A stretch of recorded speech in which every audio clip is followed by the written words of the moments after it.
Today on this 12th episode of the Real Recovery Podcast, we're thrilled to chat with Marty, who shares his incredible journey from addiction to recovery. Marty recounts his journey from a childhood surrounded by addiction to finding redemption and strength in recovery. Marty's story of resilience and transformation is sure to inspire and offer hope to many.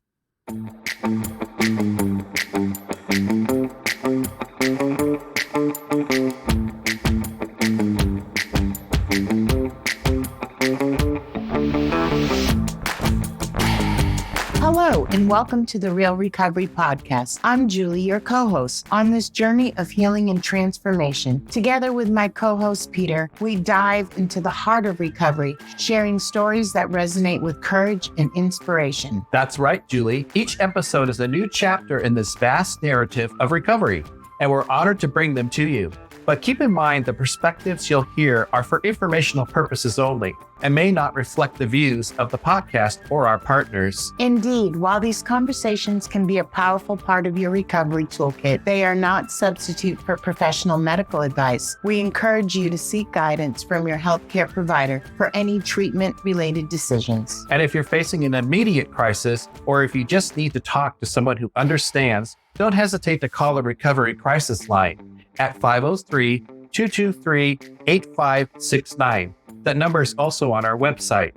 Help is available 24/7. Now let's begin our episode Of recovery, real recovery.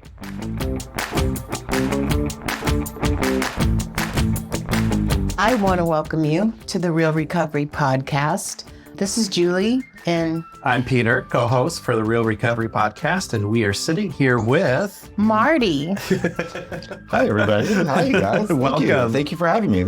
Yeah, so glad you could join us and just sit down and just have a little chit chat about what you've been through and how the program has helped you and so on and so forth. We just chat here. It's not like a meeting where you have to be nervous and stand up in front of the group and give your whole story in 10 minutes. This is more relaxed and just chilling and yeah.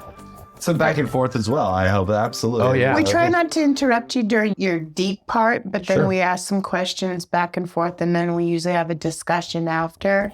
For some history, Marty is my favorite cook, period. I'm not joking. I'm dead serious. Everything he makes is fabulous. And I met Marty at Extended Family. Yes. When he was secretarying, when he first came in, and we formed a bond pretty darn quick. Yeah. And we also, I don't know how long we've been doing it, but it's a while. We send a gratitude list every day. Every day. Not just something that I send out and I don't comment. We say stuff to each other every day, and I actually read yours and follow your life through it, and we stay in touch. And I recently had surgery, and Marty offered to take me.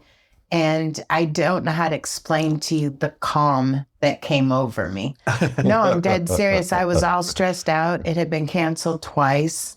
We were there at 6-something, and we were on our way home by 9:30. It was easy. They had snacks there. So. And they had snacks. That's always handy. It was amazing. So coffee, yes, please. thank you for being vulnerable and coming to share your life. As this is a new thing for me, where I'm pretty old hand at AA, and that comes comfortable to me most of the time.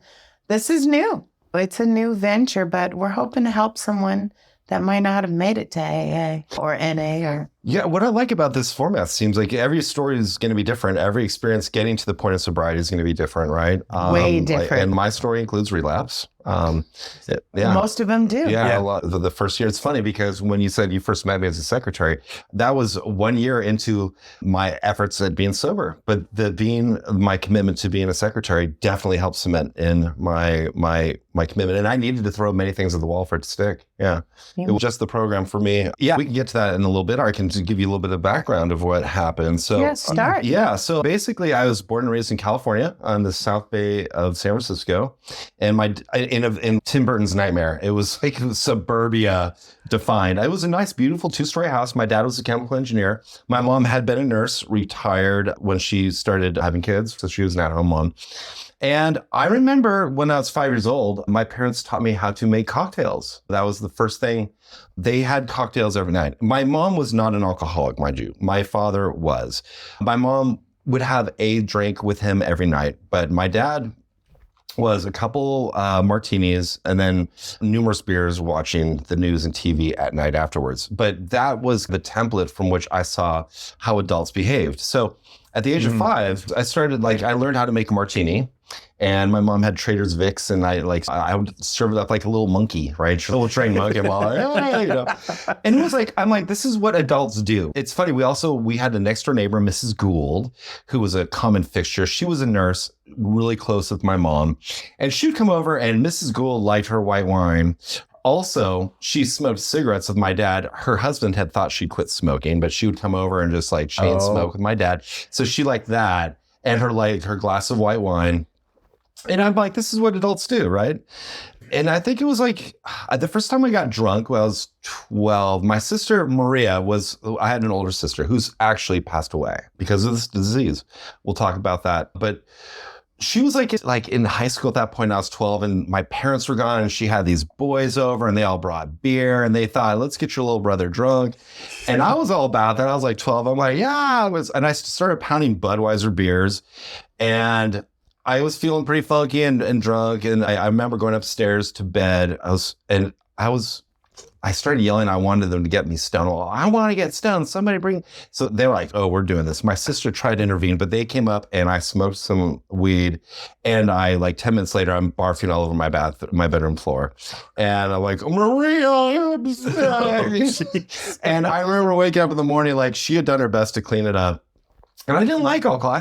I didn't really enjoy it after that experience. Mm-hmm. Junior high, now also, so much of getting high and partying when you're young is about fitting in. And I was a fat kid, throughout elementary school. And in junior high, I was really isolated. And I reached a turning point where I just didn't care. I was almost feeling suicidal at a few points. There was a point where I stuck my head in the outside. We had an outdoor gas grill. And I was like, I'm just going to end it all. And I was 14 and I stuck my head in there and breathing it for 3 minutes. Well, this is intolerably disgusting. I can't do this. I pulled myself out. I'm like, I'm just going to go outside and watch some cartoons. But it was just really this dark place. It's when I started telling my mom, I'm too sick to go to school. Oh, you're going to go to school. I'm like, because she started picking up on the fact that I'm phoning it in. I'm not really sick. Mm. By the time I hit 8th grade, I remember all my friends and all these people were in these the remedial classes. And I decided to sabotage. We had these standardized tests. I sabotaged myself and I purposely fucked up all these tests and did the worst score so I could be put into the cool kids. I also, at this point, my sister had started smoking cigarettes. She came out as a smoker.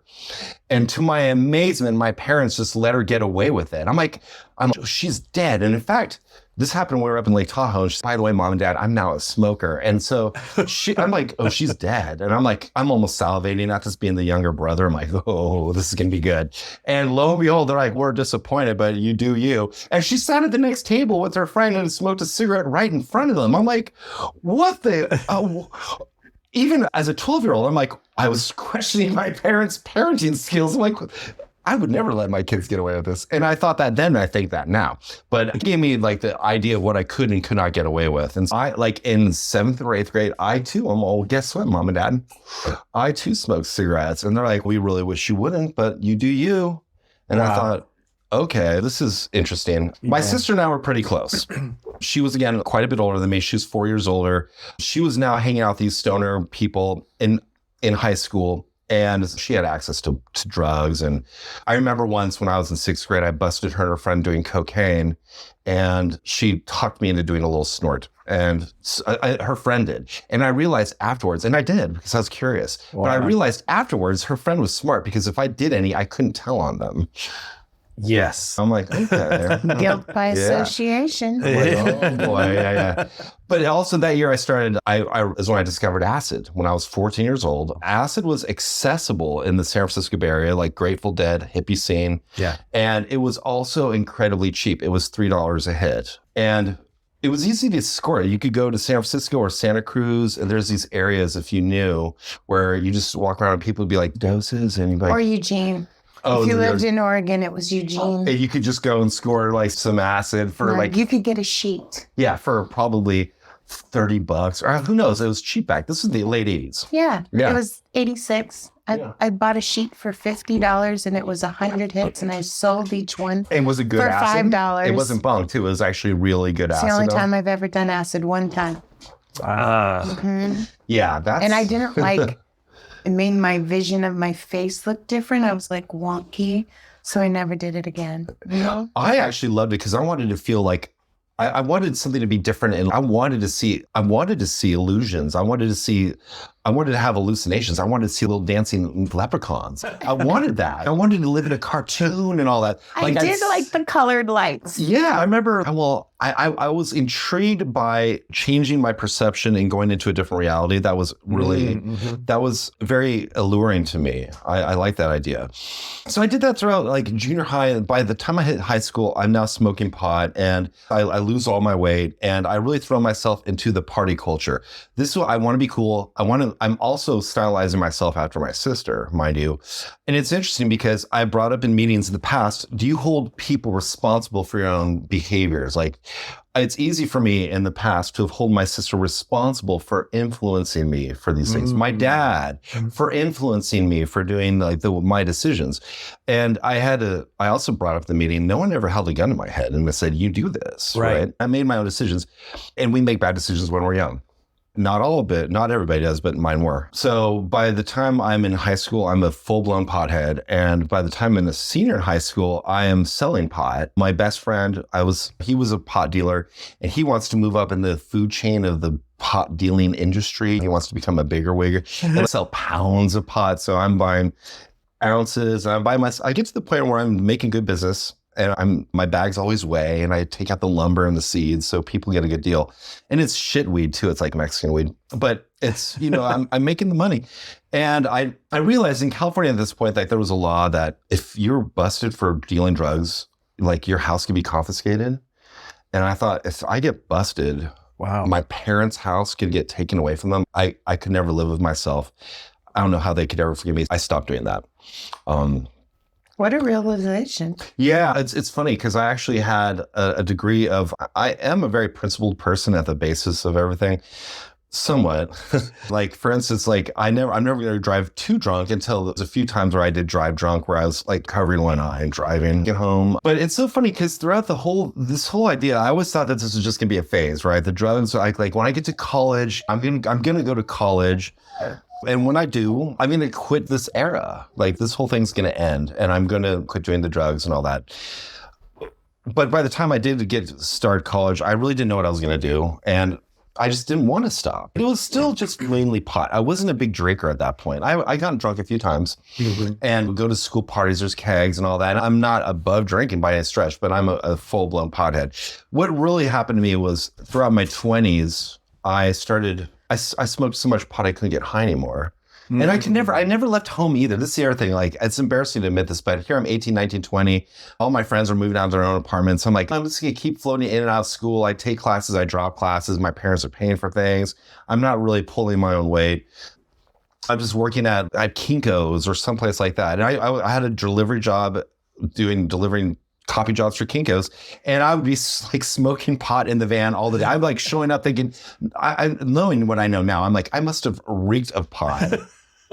And people probably like, this is like, I was like Otto, the school bus driver on the Simpsons, like, far out guys, here's your coffees, have a great day. And I'm like, it's even funny because there's a video of me like from my parents' 25th anniversary where there's like, and it's hilarious to see me actually, my sister interviews me, and my whole dialect of how I speak and convey myself is just so California stoner bro. Oh my God. What's up, guy? My mom. Who the hell was I? Anyway, but I'm not sure if I should just be in such a monologue on this, by the way. Just anything. Yeah, okay. It's good. It's because my story is really, I don't think I would have quit drinking at all had not certain sequences of events happen. And I'll talk about that in a sec. But anyway, I'm in my mid-20s, still living at home with mom and dad, working at a record store, on and off with school, not really knowing what I want to do with myself. And I'm smoking so much pot and I can no longer get stoned. So I realized that alcohol, if I get a 6-pack of beer, and this is the genesis, this is the renaissance of like good beer, right? So this is, we're looking at like Sierra Nevada beer, and there's this company called Pete's Wicked Ale out of Palo Alto. Oh, yeah. And like Heineken, and I'm bougie, right? I'm like, okay, so we're now drinking good beers and stuff like that. That's my favorite word. Yeah, bougie. Yeah, I love it. And that's what's so funny, because I was never like, rarely a shot guy. I'm like, no, I'm going to make myself a nice cocktail. And that was how, because, and it helps dispel a lot of truths. It helps cover a lot of truths if you think that you can sit there and buy nice alcohol and mix it up with, and you're just doing it with just enough class and pizzazz. And you're not a drunk. You're a high class drinker. Yeah, and I'm just being an adult. At the end of the day, my dad is still drinking like how he always did. And I just never had any idea that other adults lived or convey that there was any difference. Right. That was my reality. That, and Mrs. Gould next door helps like cement that. And the other neighbors didn't really like us too much. And frankly, I didn't like them either. So it's okay within our own little custom. And my parents, by the way, were also old school. My dad was born in 1928. My mom in 1935. They had me old and like when they were old. My dad was 44 when I was born in 1972. My mom 37. Unusual for that time, but they came from that very much 1950s drinking era. I think there was like the whole cocktail hours and cigarettes, and it was like Mad Men, 50s and 60s. Smoking was very popular then. It was like 80% of Americans smoked in their house. They hadn't realized yet. Yeah. And it was that Mad Men that you mentioned, that show was so much of the era that my folks mine too were a part of. Mm-hmm. And my dad would see clients and they'd go out to lunches, so they'd have martini, their martini lunches. Yeah. And 5 o'clock was happy hour, and that was when they had their cocktails, and it was all surrounded. Or everything centered around that. It's true. I would argue that like our culture largely still does. I ask most adults what they're going to do on their weekend, especially if they're in their 20s. If they're not married with kids, they're going out on the weekend and having drinks. It just seems like that's the thing. It was the normal. It's the thing to do. What are you going to do? Whatever you're going to do, whether it's game night or bowling or movies, we're going to have dinner and drinks with that. And it's so funny too, because I never really gauged. I just figured everyone was always partying. That's what it was. This is the difference. This is how you tell yourself you're not an alcoholic, is that I can keep a job down. I never got arrested for a DUI. I felt like I always had it just under control, right? It's a common theme today. Yeah. Yeah. I never got arrested for a DUI and I was able to hold down a job. Yeah. I think that's a common theme. It's not until some of that gets out of control that we have an epiphany. Yeah. Yeah. Epiphany. No, day drinking as well. I'm like, oh, that's for losers. I'm all no. I drink at night. Like it was a reward system for me. Like I drink at night as a reward. I've worked through the hard day. It's like what my mom and dad did. Yes. And you get this nice little reward. And yeah, so it's funny too, because at this point, this also compounds things because I couldn't get stoned. I quit smoking pot, and ergo, it was fairly easy because all I did was switch from smoking weed to drinking alcohol. But I'm like, I got this. I was able to quit smoking weed. I can quit whenever I want. I just need to want to do it. Yeah. And I've proved that to myself by quitting weed. And that's funny because with pot, I've never really looked back and it's terrible now. I've tried it a few times, trying to relive the old days. And I'm like, what have I done? I don't feel like myself. I need to go to bed. So this puts me to sleep. Yeah. It makes me paranoid. It really is just terrible stuff. Good for people who can enjoy it. Like anyone who can enjoy alcohol, have at it, but not me. Yeah. When I was 30, my mom died. There was a period too where I moved to San Diego, and now I'm trying to push myself a little bit further to being an independent adult. I'm like 26. I moved to San Diego by myself. Well, I had friends who moved there. It was a very lonely experience. My mom developed cancer soon after that. I moved back to the Northern California to help out and be near my parents. But I'm now living with friends. Not at home. My sister, however, is still living at home, and her life is just, the boyfriends she's had were just terrible. And she brought people in her house who stole us blind, rips all these things off. Oh boy. She always sided with them. It was a pretty bad situation. And she and I were at constant odds. But when I was 30, my mom did finally pass away from breast cancer. And I It was like the most crushing thing. I didn't know how to deal with it. And I was in culinary school at the time, and I decided to finish off and I'm going to leave California. And I did. I just packed up my car with as much shit as I could. And I moved to New Orleans to start my cooking career there. And it was when I got there, I left my sister and my dad behind, mom being passed away. And I just commenced a very hard life of drinking pretty heavily there. But again, it felt like it was only after work. I started working with FedEx. The cooking thing was there for a little bit, and I couldn't get enough money, and I got tired of being poor. So I moved and started working for Kinko's, which is now FedEx office. And when I have a pretty good work ethic. So I thought to myself, the drinking is not interrupting what I'm doing with my life. And I'm getting promoted, and I get promoted. We have a hurricane, Katrina comes and goes. I find myself pushed off to Baton Rouge, Louisiana. I lived there for a year, meet a lot of cool drinking friends. And again, I just seem to be drawn everywhere I go. I've always found that people like to drink. It's just the common thread, and we all get together, and that's what we do. And it's everywhere I've lived, boom, it's what happened. In Baton Rouge, I was there for a year. I moved to New England for a year. I got promoted. Now I'm operating my own FedEx Kinko's. I'm a manager, and it's pretty lonely and isolated. I don't know anybody. So every evening I just go home. They have these state-run liquor stores there too. It's not like... Absolutely. You can't just go to Safeway and just get a bottle like where I was used to. They have a toll booth everywhere as well. I know. What's up with... I was like, this is expensive to live here, man. Yeah, those toll booths, what's it called? There's a name for them. I can't remember. The Turnpikes. Turnpikes. Yep. That's the one. It's the Turnpikes, yeah. And they all seem to have a liquor store at many of them, by the way, too. Like, you pay the Turnpike and, there's a liquor store right there.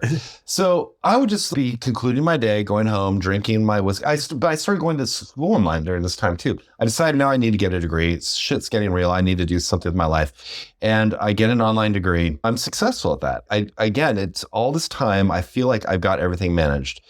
While I'm up in New Hampshire, my dad calls me and lets me know that my sister died. And I fell apart. I flew home to California from New England and took 2 weeks off. I got the immediate permission from management to do that. And her mess, I remember like her room was just such a mess. My sister had gone to rehab a few times, but there was just trash. Her thing was Canadian whiskey, this cheap shit called Black Velvet. And she had these handles, these plastic handles of it that in California are like $10. You can just get it like these enormous bottles. Booze in California is cheap for whatever reason. Don't they sell it at the grocery store? They do. Yeah. They have liquor stores. They have groceries. You can buy it at 7-Elevens and stuff not 7-Eleven usually, but there's like those like convenience stores will have little like half pints and stuff. It's everywhere. It's cheap as well. And Maria had these big black trash bags. I don't know why she's collecting them, but there was just trash bag after trash bag stacked into her closet, under her bed. There must have been hundreds under there. Wow. And it was an absolute mess. My sister we had an autopsy done, and it was like, they couldn't really decide. It seemed like it was so she was type 1 diabetic, but she was also bipolar. And then she had methamphetamine in her system, which it seemed, I'm not exactly sure how she died. I do tell people I feel like she largely committed suicide. If not that night, then through a slow 15, 20-year slide of just neglect. She would guess her insulin. She wouldn't take her blood sugar. She would guess her insulin. And she was drinking alcohol as a diabetic. Oh my God. And in and out of the hospital over and over again. And the last time before I saw her, she was very jaundiced. She would also, like my mom, I feel she was wearing my mom's wedding ring on a string around her neck. She was wearing my mom's like clothing and was like using my mom's walker. And I'm like, Maria, you are 37 years old. What the fuck are you using a walker for? It's like you're 37. Put the fucking walker down. What's wrong? And she was jaundiced and yellow and just looking terrible. And I wondered, it's so funny how you're like, all the bad signs are there, but it's not going to really happen. It's just the denial. It's not going to happen until it does. I decided I'm going to leave New Hampshire, go back and be close to my dad. Maria's gone. Now it's my mom. I lost my mom to cancer, my sister to alcoholism and drug abuse. And my dad is still by himself there, and he's drinking by himself now. He's alone, and I don't want to live with him, but I get another promotion. I'm now working in San Francisco. I've got this. I'm now managing like 15 people at a much bigger store, 15, 20 people. and I'm doing very well. I'm getting away with it. It's funny because I remember like I had to drive. I got to the point where I was living with my dad. He needed help. And it was a 70-mile drive each way to get to work and back every day through the San Francisco Bay Area. Holy moly. And so it wasn't bad in the morning, but in the evening, it would take me sometimes 2 hours. And that's when I started drinking in my car. I would there was a Lucky right next to my house or to my work. And I would just go in there, and I didn't want my employees to see me anymore. 12-pack every other day. I'd put a big cup in my car and because this was cutting into my drinking time. You see, the drive home is cutting into my drinking time, and I don't have enough adequate time to get fucked up by the time I get home and then fall asleep and then get back to work. So I'm just going to drink in the car. And it all makes sense. Isn't that crazy? Our best thinking. Yeah. Just, it all makes that sense. I did the same thing towards the end of when I was in Chicago.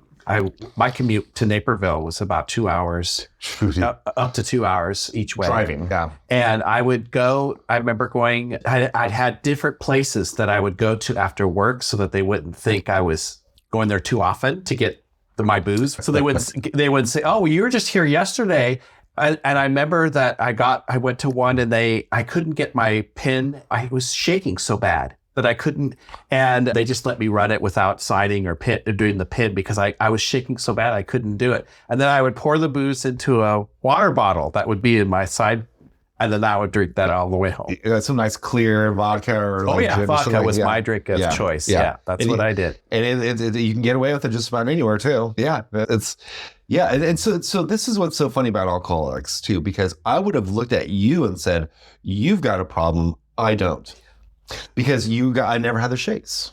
See, this is where it's so weird, where you can actually find that there's different levels to people, because I was never homeless. And like the shakes never had them. Like I never day drank, all these things like that. However, I'm drinking in my car ride home nonetheless. You were a functional alcoholic. But it's also just beer. I'm not really getting fucked. Like, how fucked up all the rules we make. Yeah. It's this weird like veneer of reality that you don't even know it's really like what you're living in and again, my dad was the alcoholic. My sister was an alcoholic, but that's not going to be me.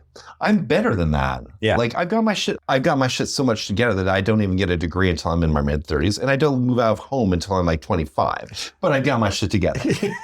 Mind you. All these things. It's you pat yourself on the back and all these things. I'm taking care of my dad. He likes to drink. I'm drinking with him and all that stuff.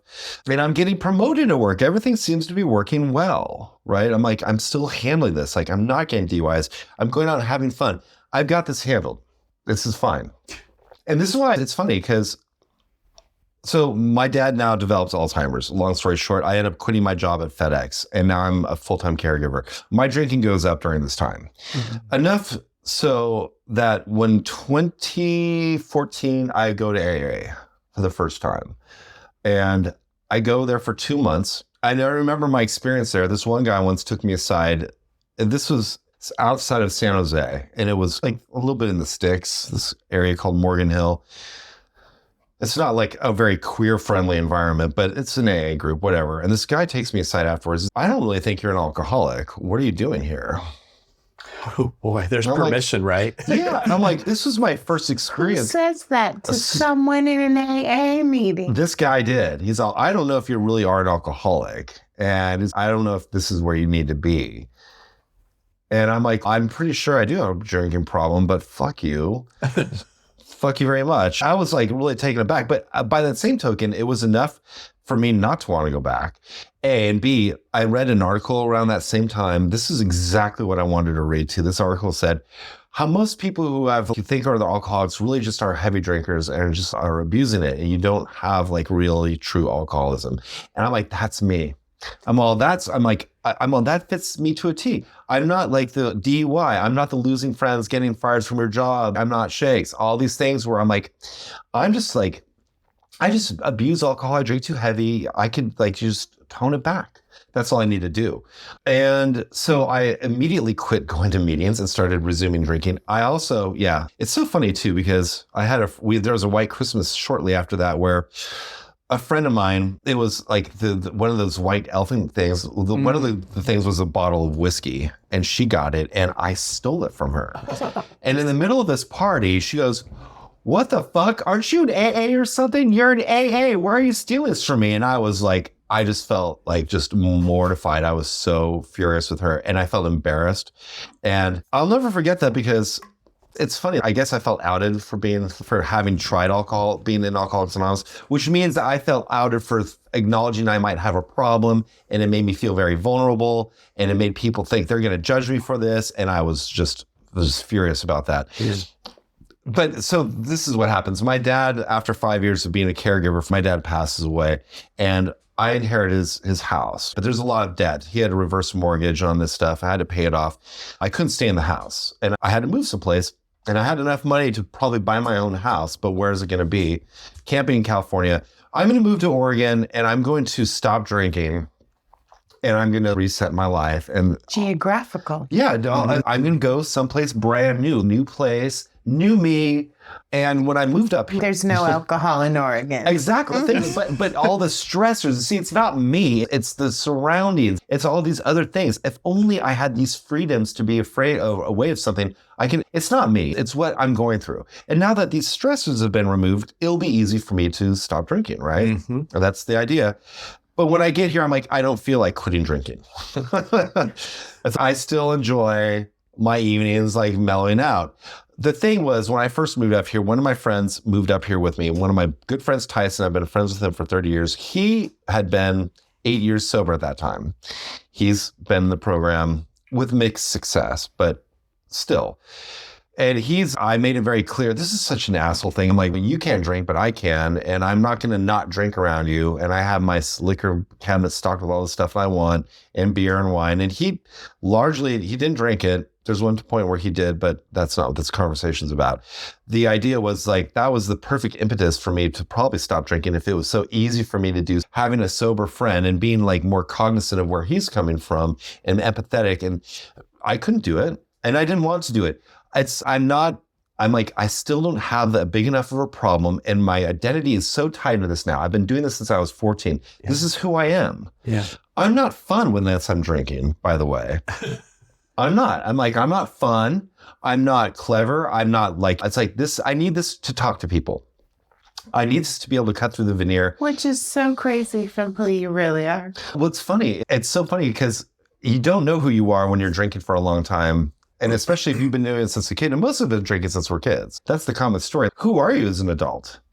It's like, and a friend of mine's going through sobriety right now herself in Grants Pass.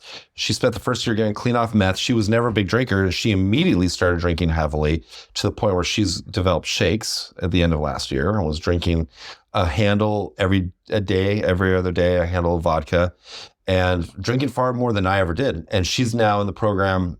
She's on day 88. Congratulations to Kathy, my wonderful, beautiful sister from another mister. She's doing great. So I don't want to quit drinking because of our identities. So Kathy's identity also, she was my sister's best friend, by the way. My friend Kathy, newly sober, was my dead sister's best friend in high school. I've known her since I was 13 years old, and she's dear to me. We're actually going through this together right now, which is really beautiful that she's going through sobriety right now. At the same time, I've got about a year and a half now. And so being able to send each other gratitude lists, and she's included in that, is amazing. Cool. It's amazing, right? But it's when you grow up with this thing where you have to reset your whole identity, and that's so terrifying. I don't know who I am, and like for people, especially, I'm assuming it's getting sober is hard initially for everybody. The longer you've been doing it seems like the more ingrained into who you are. I'm like, I don't know who I am. I don't know what I should do. It is because I don't know. I'm fortunate. Yeah, you're younger. Yeah. Yeah. Getting sober at 32, I kept it as Cassandra's mom, okay? It wasn't something I shared with the Girl Scout moms or her school teachers or any of them because I was always sober. But I will tell you, I think my identity changed when Cassandra graduated from high school. My recovery became more important. And then recently, it's probably 90% of my identity. I literally work to pay the bills, where before the career, and being Cassandra's sober mom or the manager in sobriety was important. Now it's just sobriety. But it does. It takes some getting used to. Yeah. And I think there's different levels on your road to recovery of different awareness. And I could have been your friend, literally to stop using meth. I smoked some weed to get over the anxiousness. Mm-hmm. And then because marijuana would come up in your UA, I had some drinks. So I could have gone down that path. Alcohol hurts my stomach big time. I can't stand the taste of it. I can't stand the smell of it. I really only like the fruity tooty drinks. Like the thought of drinking a handle of vodka makes me want to vomit in my mouth. Yeah. But I could have been that person. And I realized, oh my God, it's cross addiction. It is. I think we're addicted to so many things. I think addiction is addiction. I say this often. I've never done heroin. I'm sure I'm a heroin addict. I'm fortunate enough to never do fentanyl. Mm-hmm. But I'm sure if I did, I would be trying to have a tent out in front of Peter's house. I'm just saying. I literally feel like it would be like that. I'm just even more scared with all the deaths. I'm like scared. But I do think cross addiction is. I call it the escape hatch. It doesn't matter. Yeah, it's like you choose whatever escape hatch it is. It's an escape. I just don't want to feel this way. Yeah. Whether that could be cocaine, speed, like the uppers, downers, whatever it is. It's like you are high, and I don't have to like deal or feel this way. And I like that you use identity, because I used the alcohol for me was to quell my identity, because being gay was not acceptable. Mm-hmm. And so I didn't want to be that person. Yes. And I could have been an actor in movies, because I acted my way through most of my life. My identity became the drinking Peter. Became my identity. It was really, and at the end, it was a blur. I didn't know, like you said, I didn't know who I was. Read the part in The Big Buck where it talks about we're all actors, and it's our stage, and it is one of the most truest. For me, that's how I lived my life, because I was trying to hide who I was, being gay, so I acted straight. And I became very good at blending in, because I worked at a company where I managed a conference center. We had food people coming in. We had the health people. We had apparel people. And I could blend into any group. I could just fit right in. I could just act my way into any different role. Yeah. And it was... Well, it's so much... What's interesting about that, talking about identity, because I did the same thing in high school. I was hanging out with the rough and tumble, at first stoners, but I witnessed some cruelty to animals. I'm like, I'm not hanging out with them, but I started hanging out with these stoners and punk rock kids. And it was very much the bro culture, which I can pull it off. Like I can pull out the bro culture. So much so to the point where you learn what's cool from what's on TV as well, or our parents, or from other kids, that I'm like, if you don't have any outside interpretation, who am I really? Am I an amalgamation of like different influences of people that I've admired, or from fear, or it's funny, but yeah. And then it all gets blurred with the alcohol use too. Yeah. The only thing I do nowadays as the litmus test of who I want to be was I look towards who my mother was.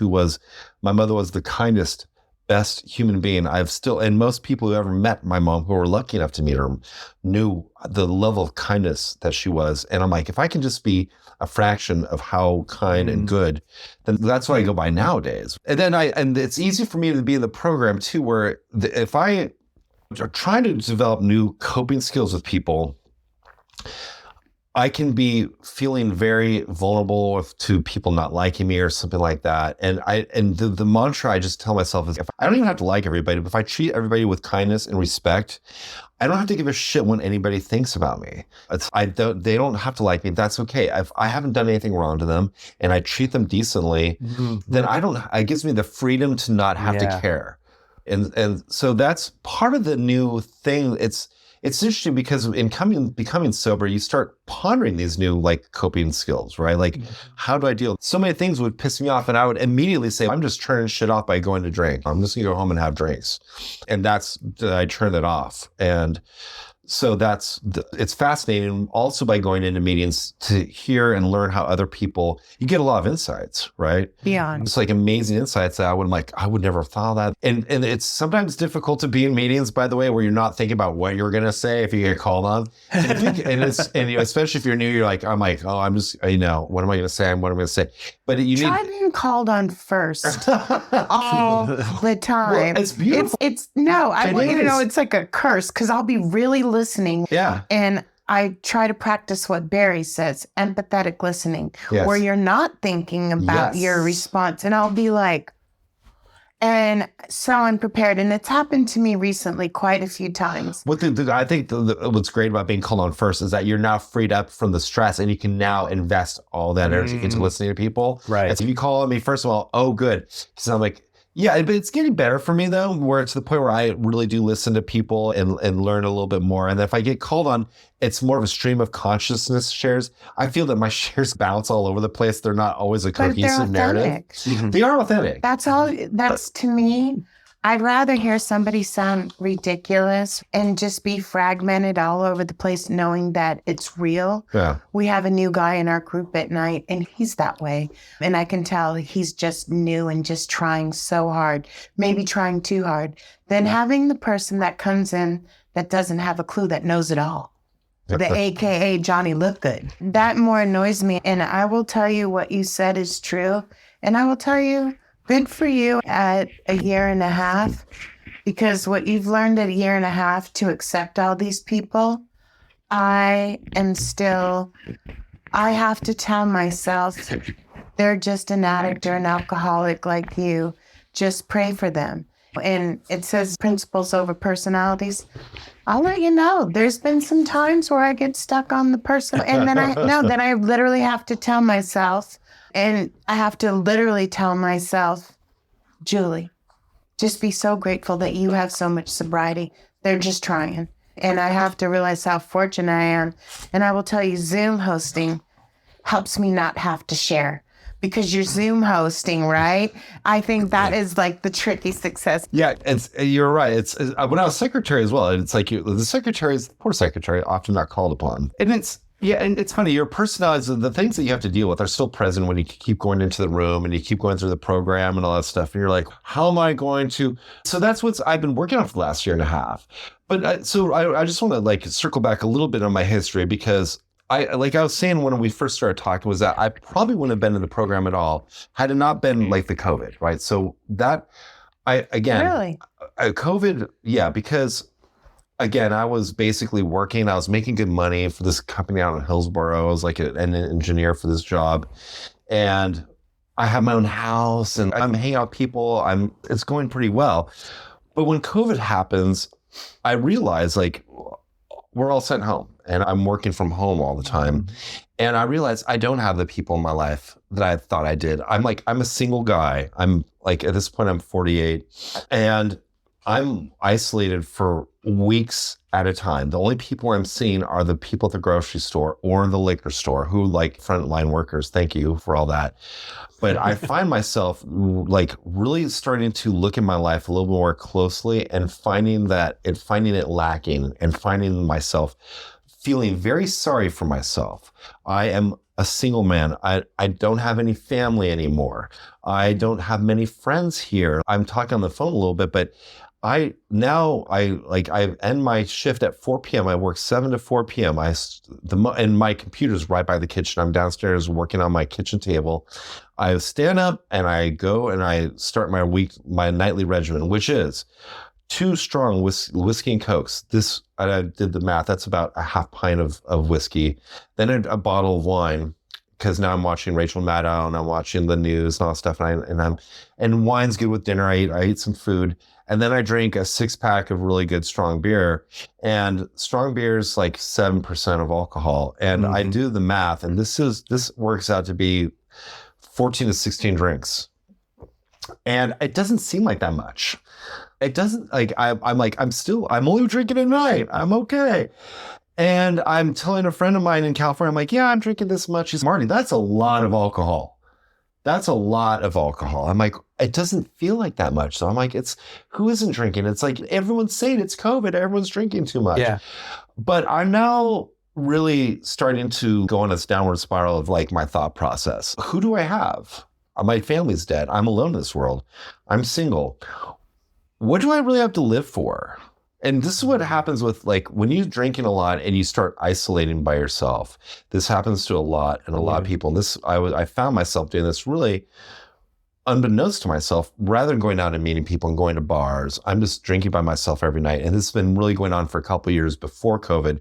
But now I'm just more aware of the loneliness. Yeah, like the COVID made me feel like you don't have an option. This is still what I've been largely doing, but I'm now alone, and I'm having like suicidal thoughts, right? I'm like, I'm looking into guns, and I'm Googling things like, what's the most effective place to shoot yourself in the head where you die? I really am. This is true. And I'm thinking, and I even went to a gun shop. I'm like just asking about prices and stuff like that. But part of me is also, I'm still buying not expensive wine. I'm like, part of me is you need to be careful with your money. You don't know what the future's happening. There's always a part of me that's got the survival type, but I realize, so it gets to a point where I was hanging out with this guy who I fell in love with. This guy hung out from 2019 to 2021, and I fell in love with him very much. And he was a widower. His husband had died 4 years before, and he blurred the lines a lot with me. And we had we went to Rooster Rock, and he started playing around with this other guy, and we'd been drinking, and I had a meltdown about that through jealousy. And I drove home drunk from Rooster Rock back to my house, and I bought a pack of cigarettes. I had been smoke-free for 6 months, smoked cigarettes. And he told me the next day we had flights plans to go to New York and go to the Broadway shows and all this stuff and go to Vermont. And all that's called off. We're no longer friends.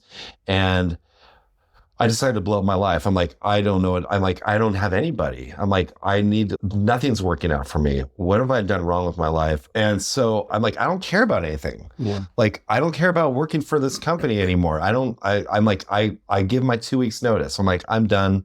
It took a couple weeks for me to decide what I was going to do, but I'm like, I don't think I care about anything anymore. And I'm like, I'm either going to die soon. And my plot was like, either I'm just going to sell my house and I'm going to go buy, and I've said this in meetings before, but I'm just going to go buy some like broken down trailer in West Virginia, someplace in some holler, and just drink myself to death. And just smoke cigarettes in a trailer and drink whiskey all day and not interact with the world until I die, or just take myself out somehow or other. I don't know. Or do something about this. And that's the scary thing. When you come to like your first step of sobriety, it's like, you really, I've told people, like they said, oh, you have a high bottom and all that, or because I wasn't sent to jail, I wasn't a DUI, I never killed anybody. But that's a low personal bottom. When you're considering suicide, that is a fucking low bottom, man. And that's at the point where I started coming to AA. And that was January of 2022 when I first came into the rooms. And I remember my very first meeting. The website had it wrong. It said it started at 7:30. So I walked in the door at 7:30, and it was the Rose City Men's Group, and it was already halfway over with. And it was like the needle went right off the record when I walked in, because everyone's all deep in the meeting. They try to look at me, and I'm like, oh, fuck. Like, I feel like a sore thumb here. I sit down, I finish the meeting, and I'm right next to the door, and I scurry my ass right out. And I'm like, okay, just try that again next week. In the meantime, drink. And I spent like the next 8 months. The part of the relapse story was that this is the internal battle where I could not determine or wasn't convinced yet that I was like, maybe not. Who am I? I don't want to stop drinking. I need to stop drinking. What's going on? Okay, try not drinking for a week. And then, then this is the funny thing about relapse too. It's rarely spur of the moment. I'll just go 3 days. 3 days from now, you can drink as much as you want. And what's interesting is I would use the same technique in my good sobriety. Instead of 3 weekdays, I'm like, it's tomorrow. So tomorrow's always tomorrow. Yeah. That's a good thing. And I tell myself that even to this day. I'm like, if I really want to drink, it can be tomorrow. I found a sponsor and I fired him. Then I had another sponsor and I fired him. Like the first one was too lackadaisical, too hands off. The other one was like a taskmaster Stapo guy. I'm like, man, you want me to do what for you? I'm like, dude, you don't know. Too much control. You're fired. And The third one I had, it's funny. I remember telling him, I planned my I told him, I said, I had 30 days, I'm going to drink. He said, you don't have to do it. Why are you doing that? I'm like, because I feel like I've earned it. I've gone 30 days. It's time for me to drink again. It's so weird how That's how I used to be in treatment, right? Yeah. I would always stay sober in treatment and I would get everything together. The bills are paid, the house is perfect and whatever. Let's celebrate. You've earned it. I've earned it. And it's crazy, when I first came into the program, I did a different reward system. Literally every paycheck, instead of spending money on a bag of dope or whatever, I was allowed to buy a pair of shoes. And I did that for a long time. If I earned a bonus, that's only 2 pairs of shoes a month. That's only 24 pairs of shoes a year. I'm just saying, there's nothing wrong with having Nikes in every color to match every polo. But I noticed that's what I would do. Yeah. So I came up with a different reward system. Mm-hmm. And I've literally done a lot of little things like that. Just, I knew the drug thing wouldn't work out, or I was in fear but it was a healthy fear. Because the alcohol, like for me, I treated it as a reward. It was a reward. Same. Mm-hmm. When I relapsed. Hard day, like you said. Yes. I get to have drink now. I've heard it. Good day, I've heard it. Bad day, I've heard it. I'm in good mood, bad mood, and no matter what it is, it's like, and this is what I do too, by the way. Yes. This is my identity. And I got things handled. Am I fired from my job? Am I not paying my rent? Am I not paying my bills? Fuck off. Don't tell me what to do. Yeah. I'm not hurting anybody. Yeah. I got this handled. I use that a lot. Yes. My husband, Justin, he'd be getting on me, and I'm not doing anything to you. I'm not hurting you at all. Lay off. Yeah.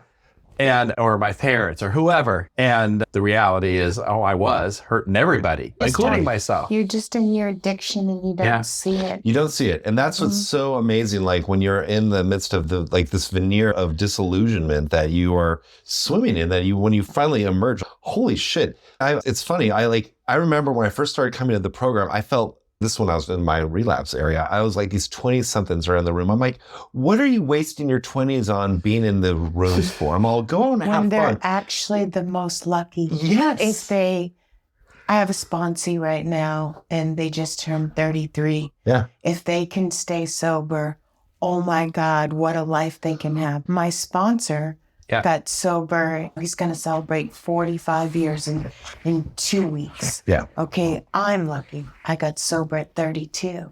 But I know what you're saying. And then what's crazy about addiction, when you get to your 60s, literally your chances dwindle by half to get sober. Mm-hmm. That's why you'll either see a Barry or an Al at 37 or 41 years, or you'll see a Tom that can't get 2 weeks. Mm. But my first sponsor got sober at 76. And in the treatment center, they told him, your future's not bright. Very few people get sober after 65. Mm-hmm. And he was one of the few. And even getting sober at 76, he said the last 24 years of his life were the best. I think there's so many messages in there. One, tomorrow can always be a different day, no matter what. But my dad too. I remember my dad's doctor told him when he was in his 60s, you've effectively pickled your brain. And that scared the hell out of me. I'm like, that story made its way back to me, courtesy of my mom. And wet brain. Yeah, wet brain. Literally. And it's true where it's like, again, your identity gets more solidified the longer you seem to drink into your adulthood. But I was just looking at it now, I'm like, had I gone sober younger, like looking at these 20-somethings coming in the room now who are like getting sober, I'm like, you have so much potential now. And with there's so many good, amazing, useful concepts in Alcoholics Anonymous and in the program, probably other ones too, where you can have life coping skills that you can look at issues and stuff like that. And here I am now, I'm 51, almost 52. I'm back in school yet again, getting straight A's, about to go into this medical program, not for a doctorate. The problem, and this is easy to say, oh man, Marty, if only I knew about my potential, I could have become a doctor, man. Like I'm getting straight A's. I could do it. I've got the brain power. I've got the determination. Absolutely. However, but it is what it is. And there's an element of higher power. Like everything that's happened has largely happened the way it's, I guess, supposed to happen for me. I'm sober now, and that I've gotten this new reign. I've turned, like, it's so amazing. Like after my first 10 months of relapse, by the way, which also was initiated, I bought myself an electric bicycle saying, if I can stay sober for 4 months, and I did the math, I'm all, that will pay off this $2,400 bicycle. And I'd like to borrow that. It's amazing fun. It's Because fun. Peter has one and I want to go riding with. It's a lot of fun. And it's actually, it's this big burly thing, but you can fit on it, adjustable seats. Jesse rides on it and it's zoom zoom. And these little, the first 10 months of messing up, the work I've gone after that, when you actually start developing in the program. And I was lucky enough to have the insight of this woman who had 40 years of sobriety. She was 79 years old. She was a huge help to me at that early. Is it our friend? It is. Yeah. She was enormously helpful to me. I'm always going to be grateful for her assistance, that she gave me a lot of insights of how you can look at a higher power, how you can form it for yourself, how you can give things there's so many elements of accepting things. We burden ourselves with control and wanting our outcomes. And if you can just let that go and just accept things how they are and just feel good in yourself that you've tried your best, and then you can come to a place where these are coping mechanisms that without them, it's easier to fall into the trapments of drinking. Like, I don't have this coping mechanism God, to that point of that person that helped you, God puts people in your life sometimes. It's like a train. This is what my sponsor used to say to me. You're riding the train of life. Some people get on for a short time, but there's a reason. Yeah. Some people ride the train with you the whole time. Some people will get off and then get back on the train. And that person was there for you for the beginning of the train. Exactly. Of AA. Critically. And literally, my first sponsor was there for a while. And then when he died is the first time I really experienced a loss. But when I got my new sponsor, Lord, did I ever know that he was going to get more than the first sponsor got in 23 years. Literally, you'd think I got it together. I've done the steps 5 times. This guy's so lucky to get me. I'm cute. I'm popular. I'm successful, right? And he got me at a time where I actually needed a sponsor more than I ever needed a sponsor, which is just crazy. That in 20 years of sobriety, mind you. 23. 23 years. I'm getting ready to celebrate 27. And on my 27th birthday, I've had him for 4 years. And did I know that he was going to go through a mental breakdown with me, a literal mental breakdown, IOP at 25 years sober. MRIs where I'm puking in the tube, and literally the one I'm successful in, he's rubbing my foot during the whole MRI. And so he got on the train more towards the end. We just never know. But I feel like it's like Peter, and this is some crazy shit. My sponsor wasn't very comfortable going to our meeting, as outgoing as he was. And his husband had just died, and my sponsor had just died. And I had known him for a long time. He went to court with me, 14 years ago. When I expunged my record, I took 2 guys from AA, 1 from my work and 1 from my personal. And so I trusted him a long time ago. But when his husband died, I figured I'll be as good for him as he is for me. We'll get over these deaths together. And what's crazy is I think my purpose for him was to get him comfortable at the meeting, right? His purpose was, I never had a dad. And I know you're not supposed to confuse the sponsor, but he's like my dad, and it's what's worked for me. He's just really been there. But then when I was working, he kept saying, I'm going to a meeting with this Peter guy. And I'm like, I'm going to check out who this Peter is because nobody's messing with my sponsor. He's vulnerable. His husband has just died. Who is Peter? And I'm protected. That's the mom in me. And literally I met Peter after 5 minutes and I was like, you can hang out with Peter anytime you want. And literally did I not know that my sponsor's job is I meet Peter, right? Don's vision was to make Peter feel comfortable at the meeting, right? and him to have a place to go. But was it also Peter and I's journey to have this podcast? Yeah. Like, it's insane. You just never know what the reason or the purpose they're in there. And it's just like believe it or not, with one of the people, we talk about personalities and principles, right? There's a person that, in the meeting, I wasn't as accepting to. And they would try to control things in the meeting. And then I realized I don't like them controlling things because I don't like having the lack of control. And literally, like, the person that probably isn't my bestie, right, showed me the most in later issues, not sobriety issues, but life issues. Right. I feel really uncomfortable when I'm not in a safe place, when I've always planned out everything.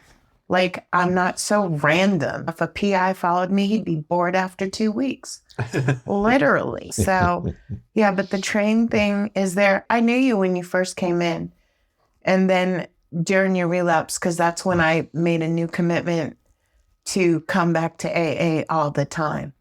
Yeah. So the first few months, I was bouncing back and forth between different programs, like different rooms. I gave up on Rose City Men's. I had a resentment against that group because me too, because I'm not allowed to go. Yeah, and it's funny because you can go to different meetings and you can find different vibes, and I felt like I wasn't really accepted there. That's largely more it says about me than it did about them. Whereas and then I remember I hadn't seen you much in an extended family lunch bunch. Then you appear and everyone seems, I'm all, who's this Julie chick and why is everyone fawning over her? I'm all, is she new or something? I've been here for a couple months. And you know what it was? I had literally worked too much. Yeah. My head was exploding after the eardrum burst, and I literally went to nighttime meetings. Yeah. Not to stay sober, but for the calmness of the brain. And the same person that you're talking about, she's my friend. Their voice, when they would share, would instantly calm me down. Didn't matter how stressed I was. Didn't matter. So what you gained, I gained as well. Yeah, there's a lot of powerful program between certain people, especially when they have a lot of time. And that was a huge move for me. And yeah, it's funny. It's so funny how things, because I used to say that I was like the poster child of the promises after just 4 months of really getting into the program, like really looking under the cover, starting to do the step work, really pondering the higher power. And all these things are like, Jesse fell in my lap. Jesse's my boyfriend and his man. He's my man. And we've 15 months we've been going out. Like, I started gaining this new grasp. Like, so many people stepped in to help me. Right. That's why I just didn't expect also from the program. A lot of people, you don't think about Alcoholics Anonymous, you might come to the very easy conclusion that this is a bunch of drunken losers who are like just it's the most brilliant people in the world. Yeah, and it's a brilliant cross-section of society. You get all kinds of people who are just like literally been like living homelessly out of a tent last week to people who are physicians and lawyers and what have you. This disease does not discriminate across classes. But the thing is, when you go into AA, you can gain like so much insight and wisdom into what life looks like because the program itself is what, like they say it's a blueprint for living, right? Or it is. It's a blueprint for living. Jay-Z said that too with his Blueprint album. But I think that people who do get Alcoholics Anonymous, and I think Peter will attest to this, how lucky are we to be alcoholics? Like, I look at these other people and it doesn't matter what I'm going through. It can be the worst crap ever. And trust me, I go through it. Like, it hasn't been, the picket fence for me, the perfect this, the perfect that. I've had times where the career has been bomb. I've had really good times with being a mom has always been like pretty big blessing. And whatnot, but I struggle as too. But to be an alcoholic, to have some place to go, to never be alone again, like you said, you felt alone. Do you feel alone anymore? No, I don't. That's it. Even when it's so funny. At night when I have the place to myself. First of all, I did struggle with, for anyone who's like new in the program or new to sobriety, 8 or 9 months of insomnia, sure. But I get my evenings now where I feel like so much more centered and I don't feel alone. And yeah, I've got a community of people. And this is one thing I also want to talk about too, which was one of the things I really wanted to ponder about early in my sobriety was not having family. Who do I get sober for? Like so many people, you have mom, you have dad, you have a husband, you have siblings. So I'm like, The child. Yeah, or a child. What if you Or don't to stay out of prison. what if you don't have any of those things? Yeah. You have to do it for yourself. But then that question becomes, do you love I love myself. Do I love myself? Is like getting sober, is that self-love? I remember like one of my topics, I'm like, what does self-love even look like? What does it look like to love yourself? Is it eating good food? Is it like getting social? Is it like staying fit? What is it? How does that manifest itself? What proof do you have? I don't know that getting sober is self-love, but I know that staying sober has more self-love in it. Does that make sense? The hard part is to initiate your sobriety, because once you found yourself in sobriety, they're like, my life is so much better. It's fantastic. But anyone who's listening to this might be struggling initially. It's like, how do you find, what does that look like? Because I'm like, who am I doing this for? It's like, how do you ask yourself, do I even give a shit enough? Do I even care enough to even get, because there's like the case of the fuck it's, right? Or so many people, I don't give a shit. I don't care about anything. And it's really, I think I'm the opposite. I care too much sometimes. Yeah. Dead serious. I've never had a case of this. For yourself, like you love yourself enough to, because Or I'm vain. I don't know. It's interesting because and then it's easy. Oh, if I had, like, you had a kid, which is amazing. That's a great thing. And I think that would have, I don't know, like my dad had kids. He didn't get sober. So it's so funny. Yeah, exactly. And didn't get sober. So I've always like pondered, I do feel I love myself. But now sobriety has given me a much bigger engagement in life. I feel more centered. It's so funny. I've come out of that haze, and I was just this morning, you guys, it was so cool. Like Jesse, my man spent the night with me last night, and we had a nice breakfast, and I was looking forward to this today. And I have my friends, I'm meeting up with them, visiting from town tonight for dinner. And I'm like, God, how lucky am I? Just this, everything. I feel healthy. I feel centered. There's like a lot of blessings that come from my sobriety. I'm only at 18 months. You're going to be talking to people who've got years and years. And there's still times right in my sobriety to this day where I'm like, oh, drinking. Yeah. It crosses my mind. I'm like, if I do, look, can I tell you? I just tell myself we tomorrow. appreciate the honesty. Exactly. Yeah. And you know what? Doesn't matter how many years I have, how many days you have. Yeah. It's great that we can put some days consistently together. Right. Right. But literally, which is hard for me, but I do it much better now than I used to, about just staying in today, just for today. And I have a meditation that talks about being a mountain doesn't care what happened in the past. It's not worried about what's happening in the future. It just exists. It's here today. Be a mountain. Yeah. And I thought, oh, that really clicks with me. Uh-huh. And I still don't know if I fully love myself. I like myself a lot better, but I'm still working on the love part. And But do you respect yourself? I'm going to ask. Oh, more and more. I will tell you. Yeah.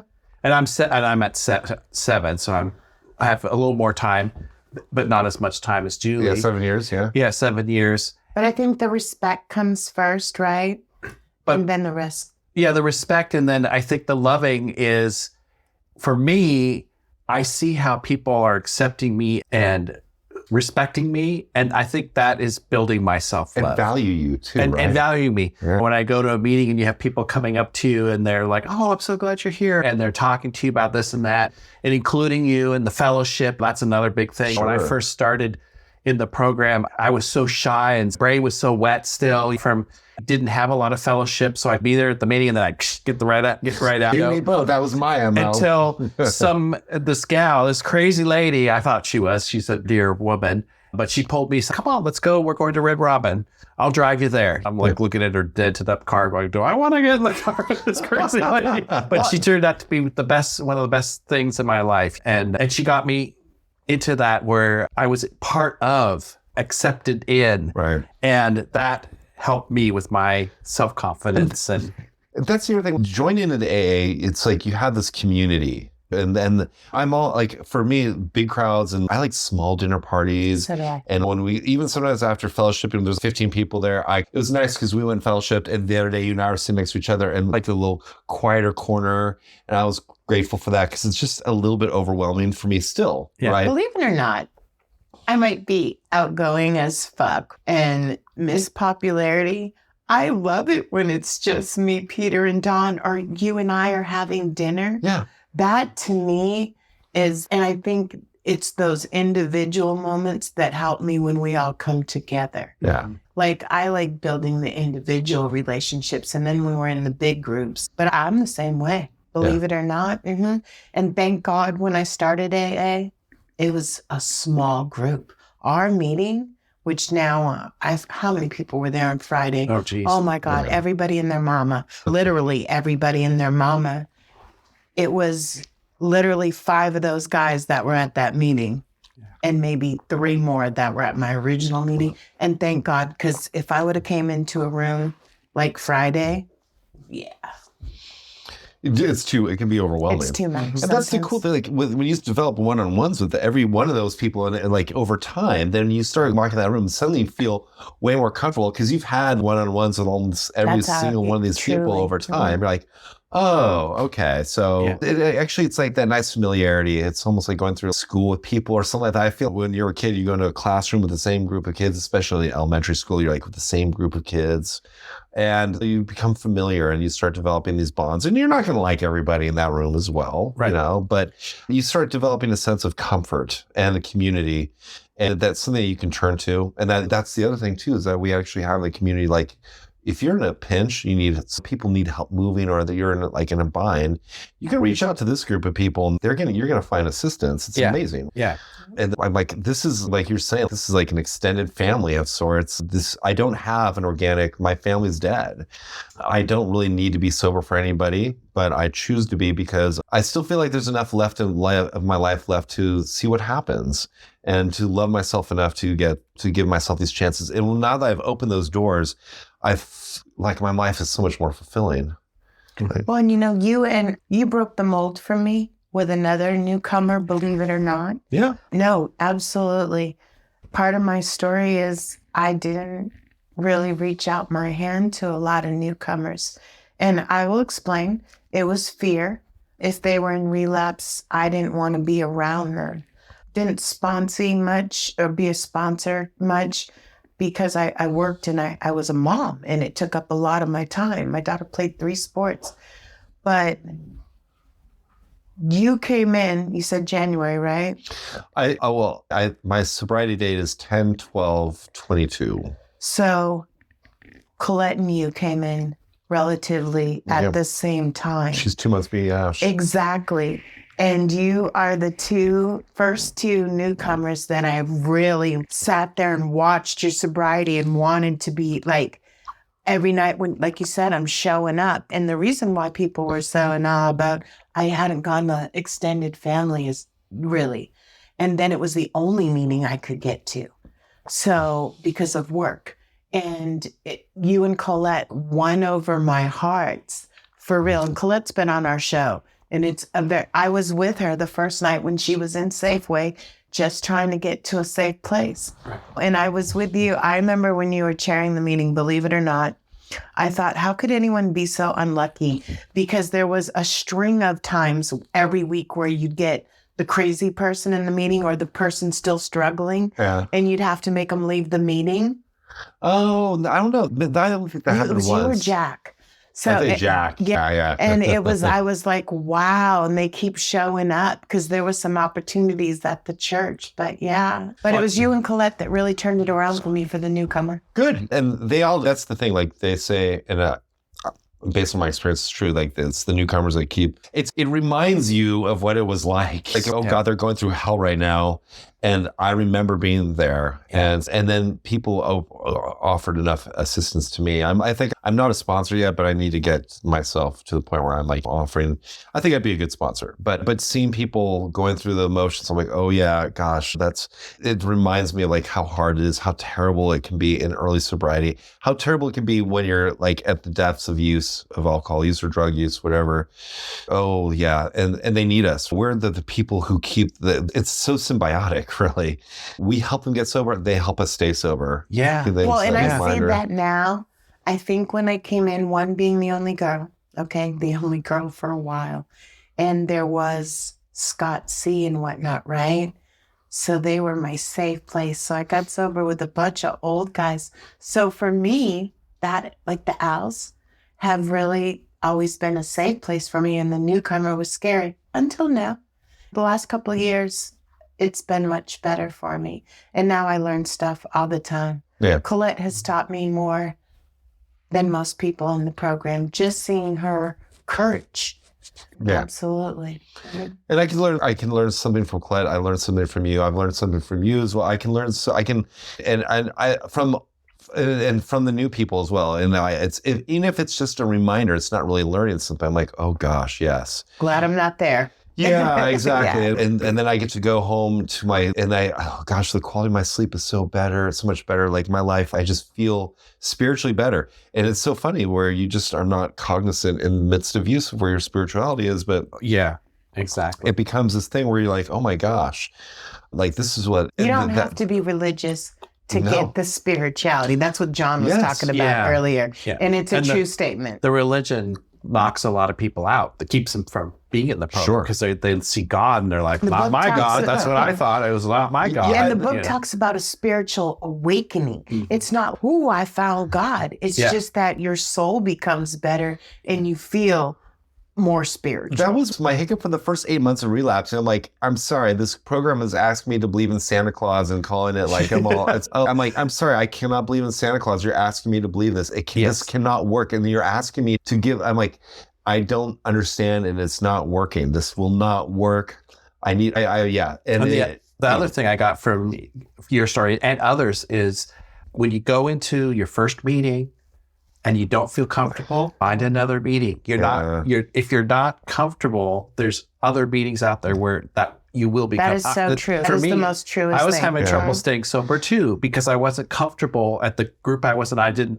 I was like, this is it. This is where I have to be. We're lucky enough to be in Portland where there's 50 meetings a day. And anyone who might be listening to this who's out there where there are limited options for meetings, sometimes there's maybe 2 or 3 meetings a week and they might be really religious based.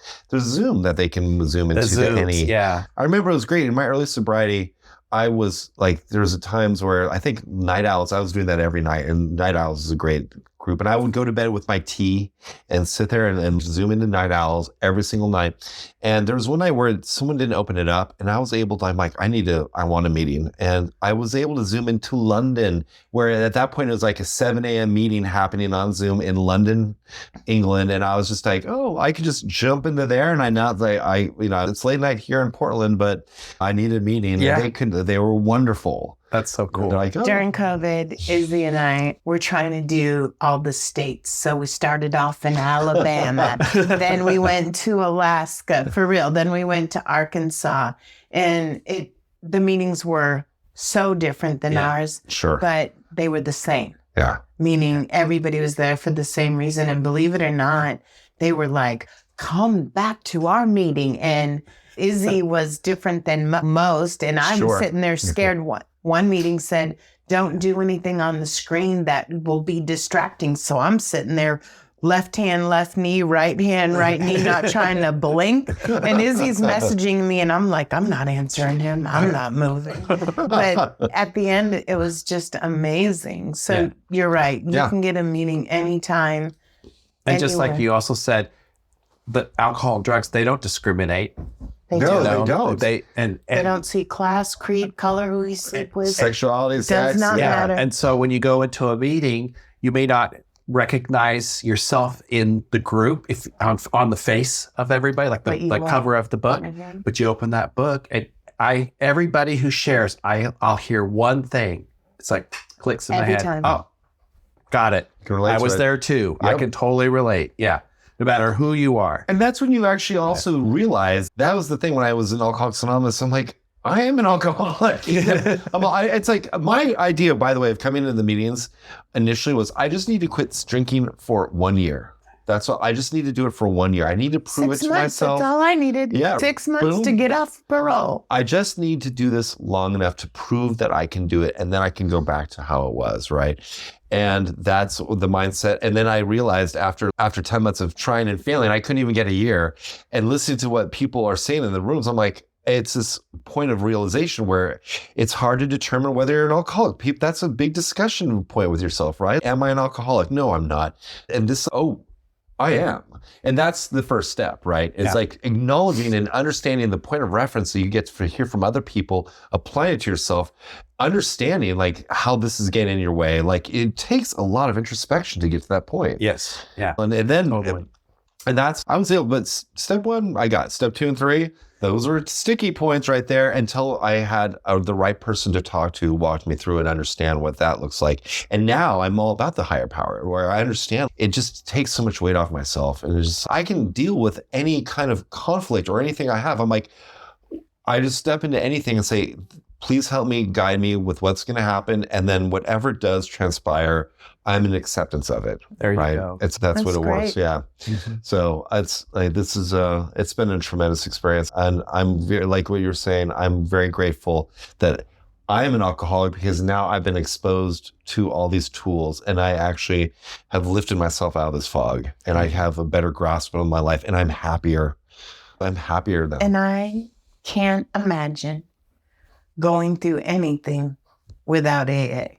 Yeah. Like, I just really can't. I know if I get cancer, I got you. I'm just saying the worst things, because I've already been through quite a few of them. We are going to wrap up here in a minute, but I wanted to let you know how much gratitude I have for you coming here. Oh, me too. Thanks. This has been fantastic. Every story we've heard, I'm pretty close with the people, but I feel even closer. And you and I are already close. This is amazing. And then I think every story, Peter and I get closer. And it also makes me really grateful, right? I don't pray for myself. I want a house or stuff like that. But recently, with my opportunities in life, I have prayed for a way to merge my business skills, because I'm such a boss, with my sobriety. And maybe this is it, right? You know? Yeah, my phrase I use over and over is there's a reason for everything and everything has a reason. And God doesn't make mistakes. Yeah, sometimes you don't know what that is, but True. And I'm still trying to figure it all out, but every day. It looks like this. I just finished my year of education. I've applied for this program to be a radiation technician. If I don't get in, then that's going to open up a different door. And I've tried my best. It will open up a different path, but I've done my best for that. And I can accept what the outcome is going to be. And if I get in, then that's great. If not, then it's on to the next thing, and that's okay. It's or you okay. could be a throuple with me, which I always joke about. And it'll be omelets for breakfast. I just so our listeners know, it's not a freaky thing. I just want Marty to cook for me, and I offered to clean. So that's the I'm only still part. going to be cooking for you soon, too, by the way. Amen. We're going to do some dinner, so it'd be nice to have you, well, guys, both of and your husband as well. So thank you guys for inviting me. I enjoyed this very much. Yeah, I don't think I've ever sat down at this length. It's almost like a speaker meeting, but with some interjections, and that's I appreciate the opportunity. Hope you've been comfortable. Oh, I have. Yeah. Some people expressed how nervous they were too, and I'm like, nervous? It's just me and Julie. Yeah, that's good. No, I appreciate it. So to our listeners, thanks for joining us, and we appreciate it on the Real Recovery Podcast. This is Peter. Thanks for listening. Julie. Have a good day. Thanks, guys.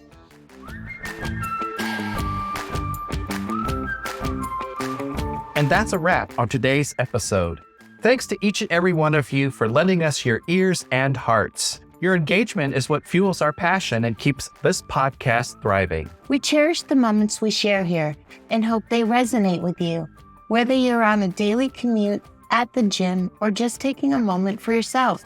Make sure to head over to our website, at realrecoverypodcast.com. While you're there, subscribe to our newsletter for the latest insights and uplifting stories from our community delivered straight to your inbox. Click that subscribe button on your favorite podcast player too, so you can keep up with every new episode. It's your support that keeps our conversation alive and meaningful. And if our stories have touched you, consider using the donate button on our site. Your contributions, no matter the size, are deeply appreciated. They help us continue our mission of sharing hope and healing. Join us beyond the podcast and follow our journey on social media. Find us on Instagram, Facebook, and on X, formerly known as Twitter. All the links are on our site, so you can stay connected and be a part of the Real Recovery community every day. Your likes, shares, and comments not only spread the message of recovery, but also remind us that we're all in this together. So, until we meet again, remember that recovery is a journey, not a destination, and we'll be here to accompany you every step of the way to recovery, real recovery. Thanks for listening.